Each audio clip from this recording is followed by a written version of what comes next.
My Lords, as a fellow Brummie by origin, may I congratulate the noble Lord, Lord Stevens of Birmingham, on his maiden speech.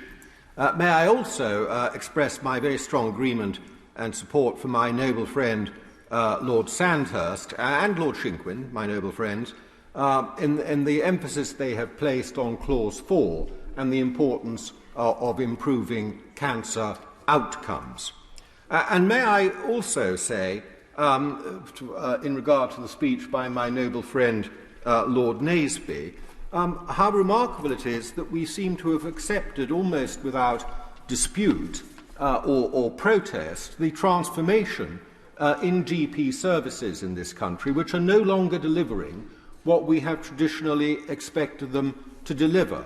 And that is perhaps something that can be explored further as this debate continues, because it seems to pass by with nobody commenting, as if it be rather rude or impertinent to say something about it. But it is a real phenomenon and being deeply experienced. I generally support this bill. I think it's a very good bill. But I would like to make 3 points. First of all, we take it for granted nowadays that Nye Bevan was right to insist on a top-down centralised national health service. But that view was contested at the time, and contested by no less a person than Herbert Morrison, with his long service in local government. And I'm grateful to the Library for finding for me a rather fiery cabinet minute from Morrison, arguing for local authorities to keep their role as in healthcare provision. That didn't happen.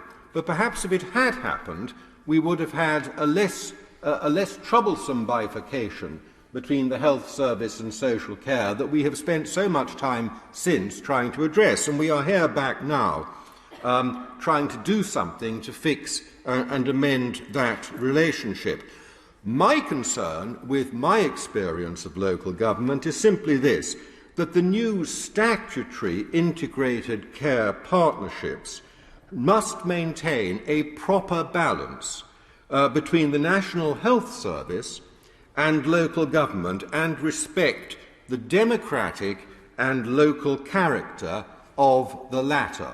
And as was said, I think, by my noble friend Lady Hodgson of Abinger, there must be serious, or no, I think it was by the noble lady Baroness Murphy, there must be the threat that when you have such a large shark in the room, that some of the minnows get squashed. That may not be an exact analogy, but I think the drift is clear. The second point I want to make, my Lords, is that I will be supporting my noble friend Lady Morgan of Coates in her proposals for the collection of UK-wide health outcome data on an interoperable basis. The pandemic has shown that everyone in the UK is entitled to the same high health outcomes from our national health service. To achieve that, we must have comparable data and appropriate mechanisms. And my third and final point is, and I'm sure some noble lords at least will recognise, and the pandemic has brought this to the fore, that health policy is increasingly seen as the new form of social control. One hears calls for non-medical conditions such as gambling addiction to be treated as a medical problem. And the words public health approach to a problem is the new code for policies designed to coerce, tax and nudge people into doing what is thought best for them. This bill gives us fluoridation.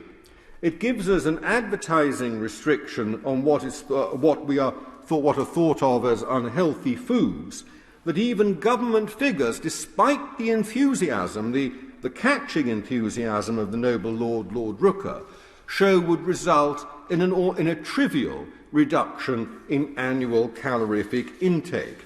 And in committee, as the noble Lord Reynard has already told us, we can expect a raft of further amendments of an illiberal character. I will end by saying that these will not be uncontroversial, nor should they be.